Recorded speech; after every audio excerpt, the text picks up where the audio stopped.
महत्वाची बातमी समोर येते। गर्भलिंग निदान विरोधी कायदा हा अधिक बळकट करण्यासंदर्भात केंद्राच्या राज्यांना सूचना आहेत। आरोग्य मंत्री प्रकाश आंबेडकर यांची माहिती आहे। देशात मुलींचं प्रमाण कमी होत आहे, हे फार चिंताजनक आहे असं आंबेडकर म्हणतात।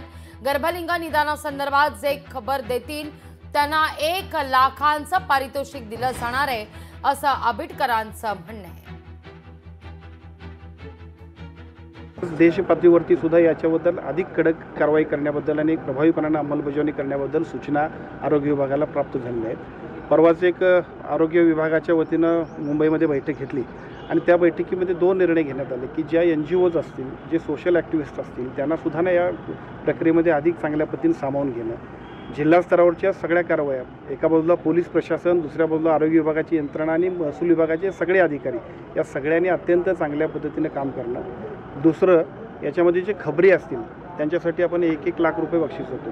एका बाजूला खबरी आणि दुसऱ्या बाजूला जे डिकॉय असतात, म्हणजे विशेषतः जी महिला पुढे येते या सगळ्या गोष्टींना आम्हाला सर्वांना मदत करायला, त्यांना सुद्धा 1 लाख रुपयेचं बक्षीस म्हणता येणार, पण 1 लाख रुपयेचं त्यांना सुद्धा आम्ही या सगळ्या गोष्टींसाठीचं सहकार्य आम्ही जाहीर करतो। लोकशाही मराठी ऐका, पहा, जागरूक रहा।